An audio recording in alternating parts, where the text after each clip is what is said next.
Welcome to the Human Capital Innovations Podcast, your go-to source for personal, professional, and organizational growth and development. We hope you tune in often for all things people management, organizational development and change, organizational leadership, and social impact related. Maximize your personal and organizational potential with Human Capital Innovations Podcast.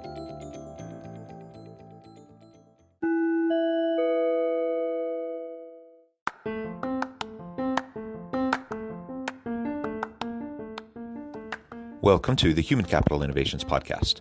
In this HCI podcast episode, I talk with Alyssa Cohn about the biggest challenge that startup founders face as they shift into CEO roles.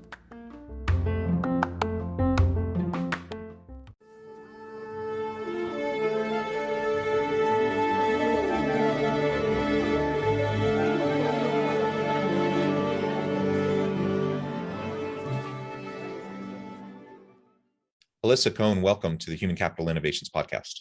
Thank you so much, John, for having me. Yeah, I'm super excited to chat with you today. We're going to be exploring the shift from startup to scaling and the biggest challenges that startup founders face as they shift into that new CEO role in the scaling phase. That's a really hard transition for a lot of people. Frankly, most don't really do it well. They don't really know how to do it. So we're going to talk about all the ins and outs of that as we have our conversation today. As we get started, I wanted to share Alyssa's bio with everybody.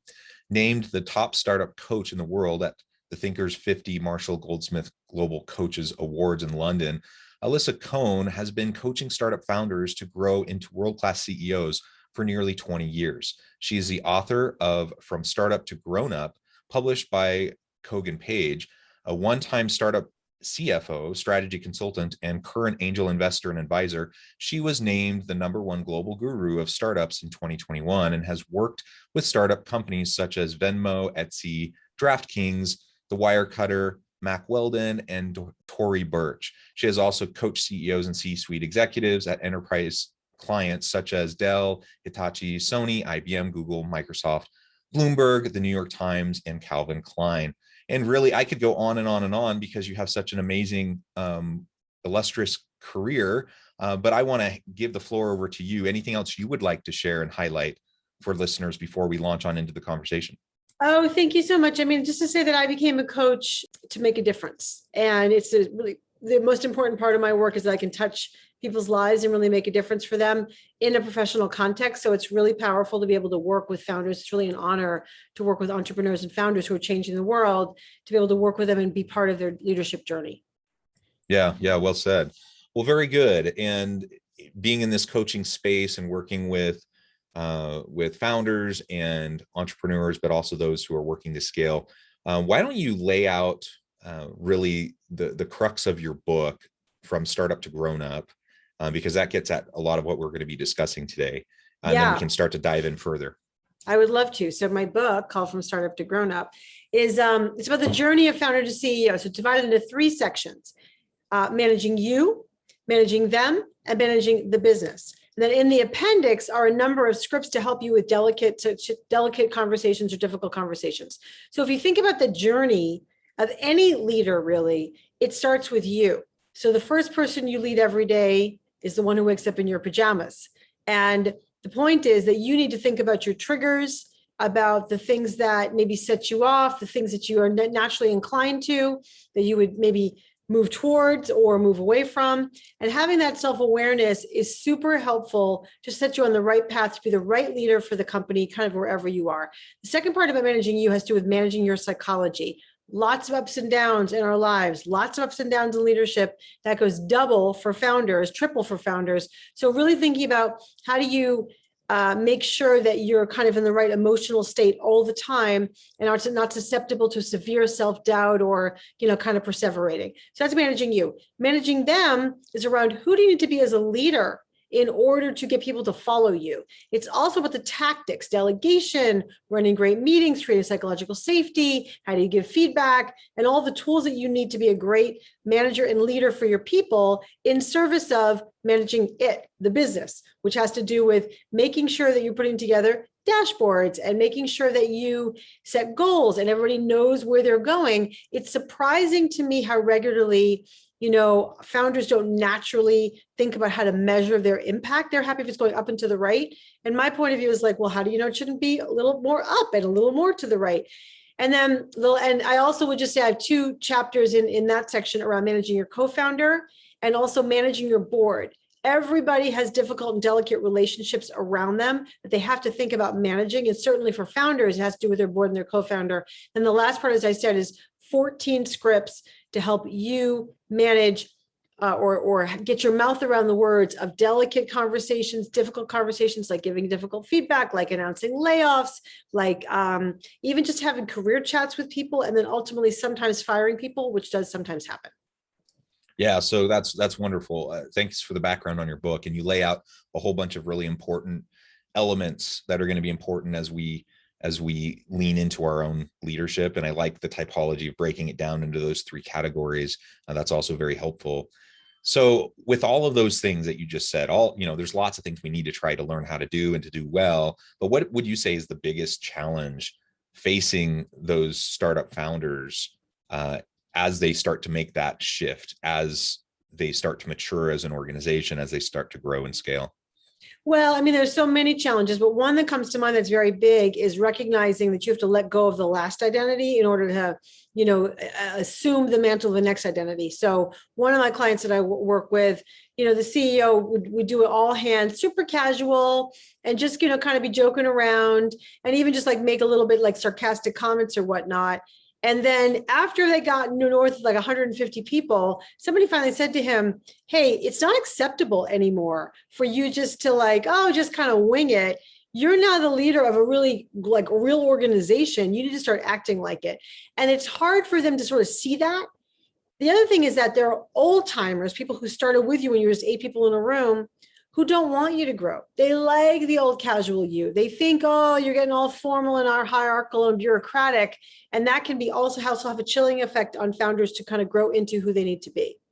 Yeah, so that psychological shift, that's a really interesting thing to hone in on, because I've also seen that, you have founding teams that usually form because you have this great idea, or you have this, great product service, this great code, this great app, whatever. And you have people with all this technical expertise that plays an important part in the team. And so you have the founders that, play that initial role of expertise, and it can be really, really hard to move into a different role psychologically, generally speaking. But also adding on to what you just said, I think just the shift from being the expert driving the product or service to being the leader of experts driving the innovation and the products and services, that's a big, big shift. And that's something that is very difficult. Frankly, most people aren't able to do it. And so the organization starts to flounder because they have a hard time letting go of control over the areas of expertise and leaning on their people and empowering them. And they just failed to make that shift into really what a CEO should be in terms of strategy, big picture, all of those sorts of things. It's so true. It's hard for any leader to do that. I mean, if any leader, as they grow, they have to, sort of let go of their own satisfaction in their own results and take on the satisfaction of other people's results. That's really hard to do. Let's be honest. So it's especially hard to do for a founder because it's like, hey, this is like my baby. I interviewed a number of founders for my book, and I talked to Dennis Crowley, who's the CEO or the former CEO, but the founder of Foursquare, and also a former client of mine.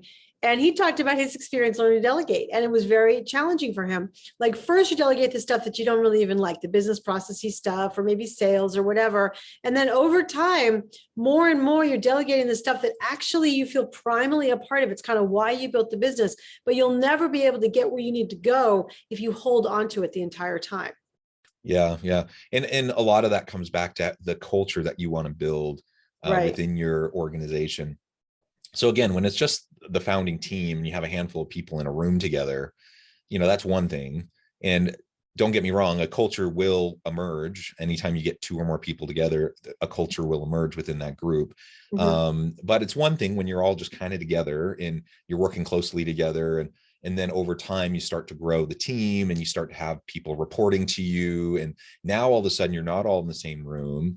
And and many founders just simply don't have the people management capabilities or the leadership competencies to understand, as things grow, how to look at things in terms of organizational design, Right. work design, organizational culture, and how to drive the type of culture that they want in a proactive way, so that Yeah. you're not just allowing whatever to emerge, but you're actually very thoughtful about strategically what culture do we want, how are Yeah. we going to get there. And there Yeah. are ways to develop and then sustain the type of culture you want. And again, that's one of those big gaps that I think a lot of founders have, as they're trying to transition into a more of a traditional CEO role. So let's talk a little bit more about the culture piece. How can leaders making that transition start to, tackle that really difficult piece? Because don't get me wrong, I mean, most organizations struggle with culture. Even some of the best organizations, the ones we hold up all the time as being the epitome and the example of really great, safe, healthy cultures, dynamic, innovative cultures, they still have issues too. Like everyone does. It's a hard thing. Right. But when you have people who don't have any real background or skill set in that, and now Yeah. they're expected to lead this growing nascent organization and develop a culture that's going to be sustainable and positive, how do they go about doing that? Well, the first is, to your point, make it important. So I think there's a lot of founders who, until I show up as the coach, don't always know, like, oh, actually, this is something that's really, really important for you and significant for the growth of your company. So really understanding that and making peace with that at first, and then really thinking about what is the kind of company that, number one, I and my co-founders want to be a part of and want to build and lead. And then also, what's going to help us get where we're going? So one founder I worked with, he told me he's very smart. He's doing this very deep technology stuff. And he told me, the smartest people he could find, Stanford PhDs, everything. I'm like, that's fantastic. And then like a month later, he said to me, they're not working together. I can't get them to work together. I said, right, well, did you hire them for collaboration or did you just hire them for smart? He's like, yeah, I guess I just hired them for smart. So it's like I have the best rowing team in the world, but the boat is going around in circles because I can't get them, to sort of collaborate together. So we realized that he had to really identify and codify and insist on collaboration, and then hire around collaboration and reward around collaboration. And sadly, fire people who were not collaborative, because that was even more important than smart.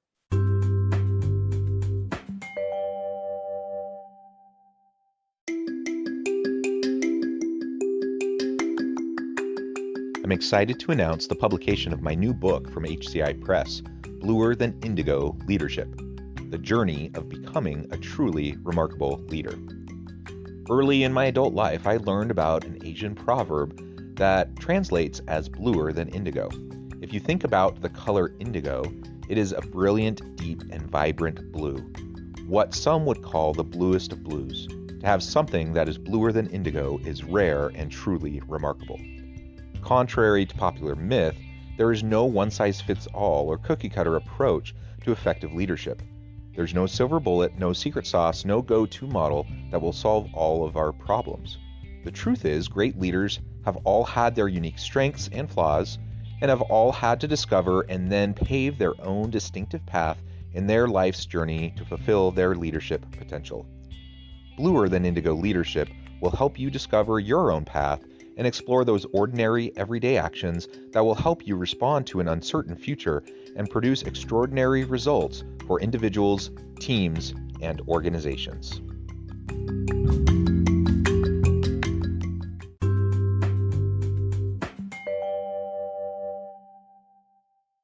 Well, yeah, and I've said this before on the podcast. I say it, sometimes to, family, friends, or whatever, but I know I'm in academia. I know a lot of really smart people in terms of IQ, in terms of education and knowledge and skill set. I know a lot of people that are really traditionally smart, in that way. Right. I also know a lot of people who are probably among the most brilliant people I know, who are also among the dumbest people I know. Because they have the IQ, they don't have the EQ, they Right. don't know how to work together. And so they can think big thoughts all day long, but they can't accomplish, they can't produce. Right. And that's a problem, right? And especially in a startup phase, you have to be producing constantly, you have to be innovating constantly, and getting brilliant people in the room. That's awesome, that's really important. But if they can't work together, then it's wasted talent, it's wasted resources, and ultimately you're not going to get to where you want to be. Yeah, so true. It's very true. Yeah. Well, so let's talk a little bit more now as we get into the second half of our conversation around these scripts that you lay out in your book. You have all these different sample scripts for difficult moments. And I'm sure listeners have heard about difficult conversations, crucial conversations, some of these other types of books and workshops and trainings that have been out there for a long time. What is it about your sample scripts that you find to be particularly helpful for this group of individuals transitioning from startup phase into CEO roles? Yeah, it's a great question. So the reason I did, I was writing my book and I had my structure and I was like, typing away.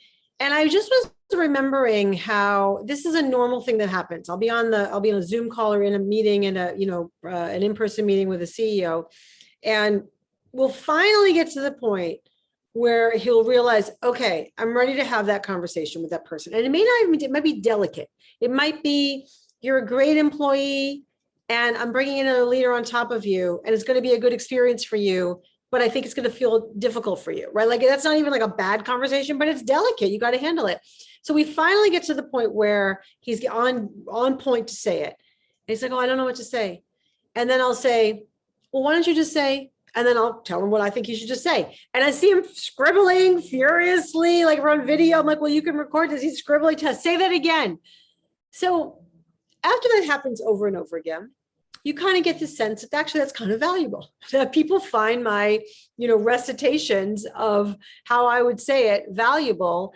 And really in that moment, sitting there writing my book, I took just like a little detour and I just wrote up all the scripts off the top of my head that have been really helpful to founders. And what came from that was these scripts for delicate conversations, because you can know all you want, that you can know all day long that you need to have this conversation. But how do I say it? How do I actually say it? The words can be very elusive. So having a grounding and a template to get you started is sometimes the difference between doing it and not doing it. People with even the best intentions often, probably usually, can be very clumsy when they're trying to say something in a high stress kind of environment or a delicate environment where they're nervous about what they're going to say, how they're going to say it, how is it going to be received?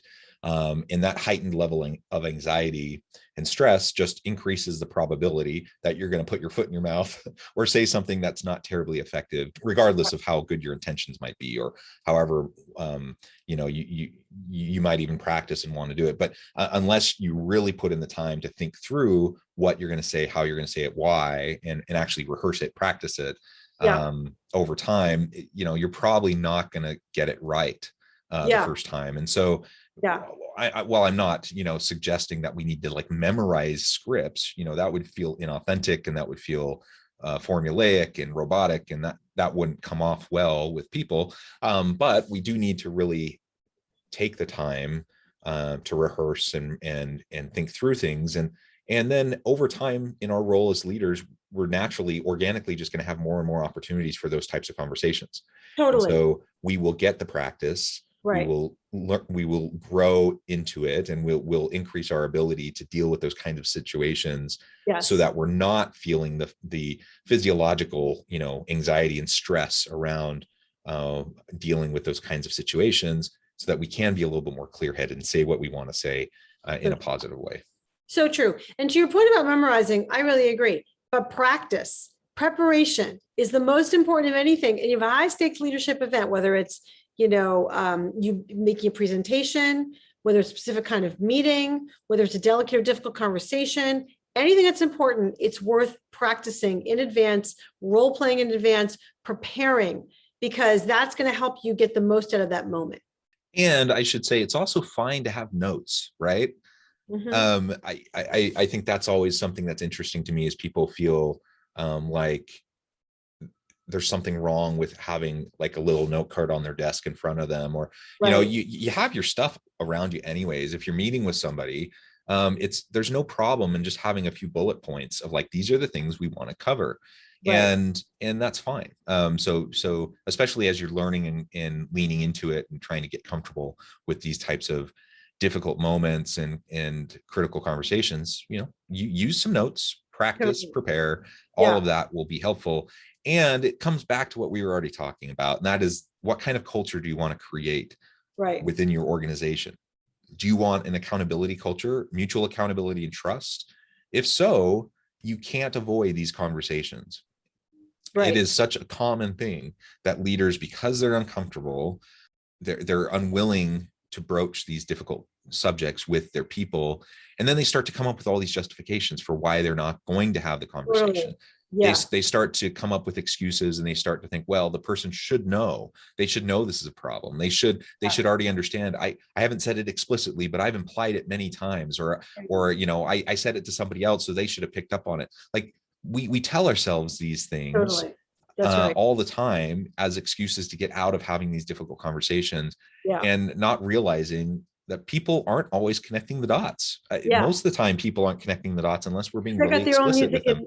right, because they got the music in their head. Actually, John, to your point, I have I once was working with a founder, and we got into the point where it was like, yes, you need to have this conversation with your COO. Okay, fine. So ready to do it. They were on a business trip. I'll do it on a business trip. Great. 3 days in the business trip, comes back. I said, "Do you have the conversation?" He said, "Oh no, we didn't have a minute. We didn't have time." I said, "Okay, that happens." So I happened to be talking to the COO next day or two, and I said, "By the way, the CEO was going to maybe have this conversation with you, but I guess you guys didn't really have time together when you were on your trip in Colorado." And he said, "What are you talking about? We were in the car together for like 3 hours there and 3 hours back." And I was like, "Oh, that's what you mean when you didn't have a moment." Like, it's amazing what our mind tells us when we don't want to do something. Yeah. And we come up with excuses, and we Right. procrastinate, and it's human nature. I'm not trying to point fingers. We're just pointing out the Yeah. obvious, that, this is something that most people have to deal with. Right. Which is why you And need support structure around you. You need to have a exactly. script or a template. You need to have role play. A coach is very helpful. A mentor. Support structure around you helps you do the things that you don't feel like doing, but ultimately are going to get you where you want to go. Exactly. And so, yeah, we have to have the scaffolding around us that can help us have those conversations in a productive way. Right. And again, I love the title of your book, From Startup to Grown Up. It's awesome. And as we grow into these more complex organizations, we grow into these more complex CEO roles. Right. Those difficult conversations and moments are just one of the components, right, that are going to be really important. Again, we've talked about culture, the importance that plays. We've talked about some of the challenges that these leaders are going to face as they're going through those transition phases and scaling and growth, and just shifting their mindset and their psychological approach to their jobs. All of these are part of the equation as we're trying to figure it out. The other thing I would say is, sometimes you just need to know when it's time to let go, and perhaps not stay with the organization. You will always be a founder. And so the fact that you are a founder of a really great organization, that's something you always have a claim to. But you may not have the competencies or capabilities to be an effective CEO in the way that we normally think of the term. And that's okay. Like, it's not for everybody. And if that's the case, get your founding team together, develop the business, develop the product or service, feel it out, see if it's something you want to grow into. And if not, you can move on. Like, you can separate, you can move on and start your next endeavor. Yeah, I totally agree with that. People need to have, again, the self-awareness to realize this isn't me. And by the way, you can learn anything you want. I really believe that. And if you're smart to be a founder, you're smart to be a CEO. I believe that. But you may not want to learn that. You may not want to invest the cycles, the energy, the calories into what it takes to build yourself and to grow in that way. Yeah, absolutely. It's a choice. And I'm a big believer in growth mindset, abundance mindset. And we can do it if we can help. If we have great ideas and can get a business off the ground and being successful, we have the smarts to be able to figure it out. But we have to invest the time, and not everyone's going to be willing to do that. And that's fine. So just know yourself and be willing to be honest about that. Well, Alyssa, it's been a real pleasure. I note the time. We're getting close to the end of our time together today, but before we close, I wanted to give you a chance to share with listeners how they can get connected with you, find out more about your work, your team, and then give us the final word on the topic for today. Okay, well, thanks, John. So you can definitely come to my website, which is alisacohn.com, alisacohn.com, and you can say /scripts. And then there are 5 scripts that you can download to make your work life better for delicate conversations, and 1 to make your life better. So feel free to download that and also join my newsletter list. You can reach me through the website, connect on LinkedIn and say hi. And I think the final word for all of us, I'm a big believer, to your point, in growth mindset, and also the work is in you. All of us have a lot of capacity to grow and to conceive of the person we want to be and the professional we want to be, and to grow into that. So I encourage everybody to do one thing today that's going to help support your own personal growth. Wonderful. Thank you so much. It has been a pleasure. I appreciate all the wisdom, the insights that you've shared with me and my listeners today. As always, I hope that listeners will reach out, get connected, find out more about what Alisa and her team can do for you. I hope everyone will stay healthy and safe, that you'll find meaning and purpose at work each and every day. And I hope you have a great week.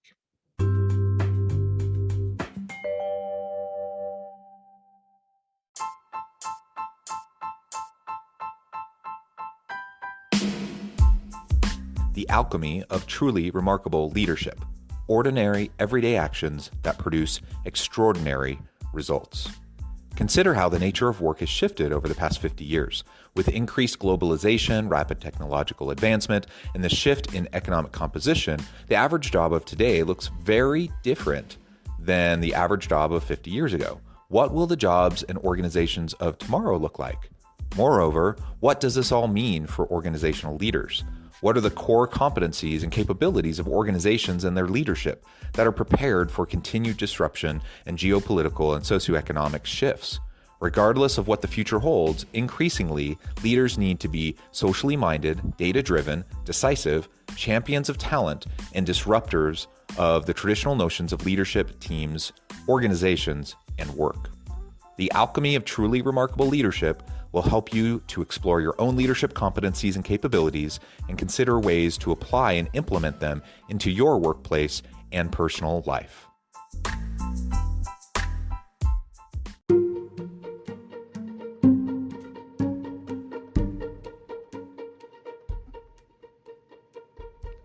Check out Human Capital Innovations magazine, Human Capital Leadership. Human Capital Leadership is a free, interactive e-magazine with the mission to help individuals, leaders, and organizations find innovative approaches to maximize their human capital potential. We publish issues quarterly in August, November, February, and May. Take a look at the latest issue and let us know what you think.